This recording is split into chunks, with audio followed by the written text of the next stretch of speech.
श्री हनुमते नमः। क्या हनुमान जी का नाम प्रातःकाल नहीं लेना चाहिए? श्री रामचरितमानस जी के श्री सुंदरकांड में एक चौपाई आती है कि प्रात लिए जो नाम हमारा, तेहि दिन ताहि न मिलय आहारा। इस चौपाई के आधार पर कुछ लोग भ्रम में रहते हैं कि हनुमान जी का नाम सुबह लेना चाहिए कि नहीं लेना चाहिए। अगर हनुमान जी का नाम सुबह नहीं लेना चाहिए तो इसका मतलब है कि हनुमान जी की पूजा भी नहीं करनी चाहिए सुबह, क्योंकि अगर पूजा करोगे तो नाम तो आएगा ही। लेकिन ऐसा नहीं है। तो यहाँ पर हम बताना चाहते हैं कि हनुमान जी के बारे में ऐसा क्यों लिखा है।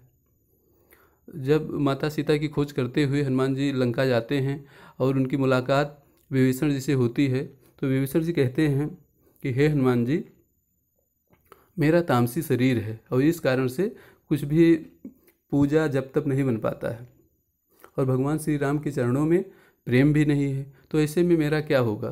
क्या राम जी कभी मुझे अनाथ जानकर कृपा करेंगे मेरे ऊपर? तो हनुमान जी उनको बल प्रदान करने के लिए और राम जी की दयालुता को, उदारता को बताने के लिए उनसे कहते हैं कि हे विभीषण जी, आप ऐसा क्यों सोचते हैं?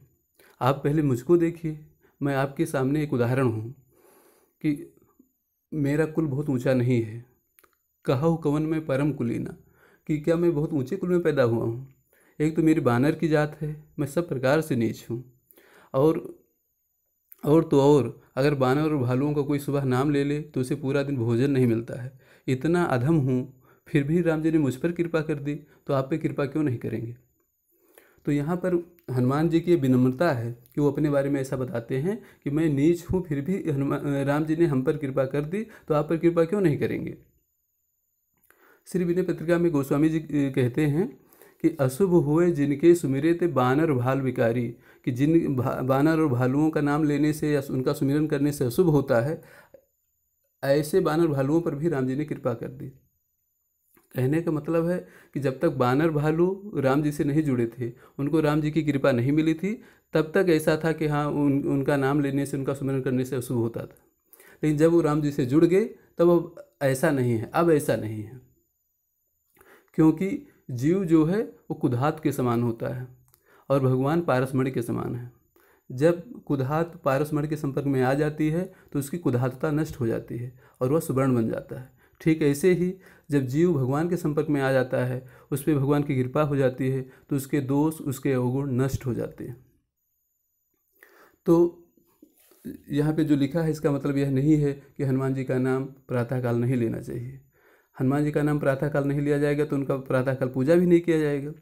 तो इसका मतलब ये नहीं है। यह हनुमान जी की विनम्रता है और हनुमान जी राम जी की उदारता को, उनकी दीन दयालुता को, उनकी भक्त वत्सलता को समझाने के लिए विभीषण जी को ऐसा समझाते हैं कि चूँकि मैं भी बड़े कुल में उत्पन्न नहीं हुआ था और मैं भी बहुत दीनहीन हूँ, फिर भी मुझ पर राम जी ने कृपा कर दी, तो आप पर कृपा क्यों नहीं करेंगे? इसलिए आप अपना विश्वास बनाए रखिए, राम जी का सुमिरन कीजिए, तो राम जी आप पर भी कृपा कर देंगे। तो इस चौपाई से ये नहीं समझना चाहिए कि हनुमान जी का नाम प्रातःकाल नहीं लेना चाहिए। ऐसा हनुमान जी ने विभीषण जी को बल प्रदान करने के लिए, राम जी की उदारता, उनकी दीन दयालुता को समझाने के लिए ही कहा है, और ये हनुमान जी की विनम्रता है।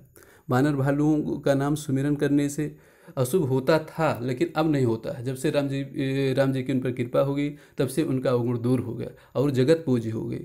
बानर भालू जगत पूज्य हो गए। वो केवल यहाँ पे मनुष्यों के लिए पूज्य नहीं रह गए, बल्कि देवताओं के लिए भी पूज्य हो गए हैं। तो इस प्रकार से कोई भी शंका नहीं करनी चाहिए और हनुमान जी का नाम ले सकते हैं, हनुमान जी की पूजा भी कर सकते हैं प्रातःकाल और दिन में भी। तो कोई भी शंका नहीं रखना चाहिए। जय श्री राम, जय जय श्री राम।